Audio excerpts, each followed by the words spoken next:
भने अब चिरिनु पर्छ, ती भ्रमलाई अन्त्य गर्नुपर्छ, सधैँ ती भ्रम पालिनु हुँदैन। अन्तर्राष्ट्रिय समुदायले भनेको मुस्लिम समुदायलाई आतंकवाद बनाए जस्तो पक्कै होइन। अरबमा कति छन्?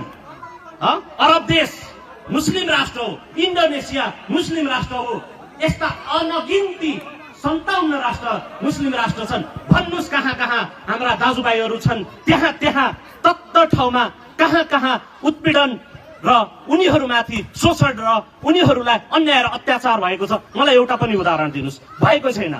यो बनाइएको प्रोपगेन्डा हो। मुस्लिम समुदायलाई चाहेर नै सुनियोजित ढङ्गले कमजोर बनाउन जति वार गर्छ विश्वका शक्तिशाली राष्ट्रले गर्छ, तर सफल छैन।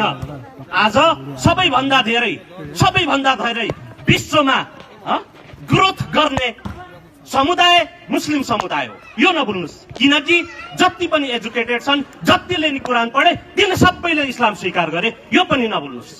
किन भन्दाखेरि इस्लामको सन्देश पक्कै पनि मानवताको सन्देश हो। मानवलाई मानव बनाउने कानुन र निर्देशन दिन्छ। तसर्थ मुसलमानलाई एउटा कुनै व्यक्तिलाई हेर्दै गर्दा या कुनै ठाउँमा गठित कुनै घटनालाई हेर्दै गर्दा सिङ्गो मुस्लिम समुदायको मूल उद्देश्यलाई भुल्नु हुँदैन भन्ने पनि मेरो मान्यता छ। हुन सक्छ मैले अलिकति तितो पनि लाग्ला, तितो पनि बोले होला, यो बोल्न अलिकति बाध्य बनाइयो। अब चिर्नुस्, भरम चिर्नुस्। हामीसँग हर किसिमको सक्षमता छ, साक्षरता छ, हामीले राष्ट्र हाँक्न सक्छौँ। हामीलाई दिनुस्, हामीले जस्तो सुकै जिम्मेवारी पनि वहन गर्न सक्छौँ। हाम्रो इतिहासले नि बताउँछ, यहाँ मुखियाली चलाएका हुन् यही ठाउँमा, होइन?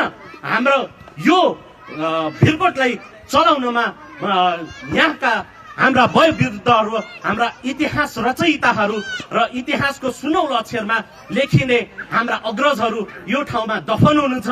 र यस्तै हाम्रो पहाडी बेल्टमा हेर्ने भने मुस्लिम समुदाय कुनै पनि किसिमले काहीँ पनि केही पनि हिसाबले पछाडि छैन। पछाडि पारिएको केही कमी कमजोरी हामीमा छ हो। निसन्देह भाइबाट सानातिना त्रुटि भएकै हुन्, त्यसलाई हामीले सहर्ष स्वीकार्नु पर्छ।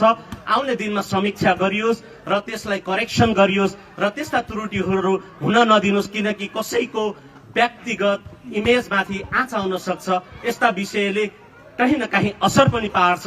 तसर्थ त्यसमा ध्यान विशेष दिनै पर्छ।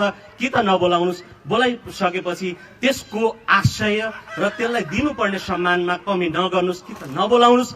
बोलाइसकेपछि त्यो भएन भने पक्कै पनि के हुन्छ भने यहाँ अवसरको खोजी छ। हामी भित्रै पनि कसैले माइनस गर्न खोज्छन्, कसैले इतिहास मेटाउँछन्, कसैले चाहिँ झुटा इतिहास लेख्न खोज्छन्, कसैले आफ्ना मात्रै वर्णन गर्छन्। म फलानु भनेर पनि जालान्। त्यसले गर्दै गर्दा के हुन्छ भने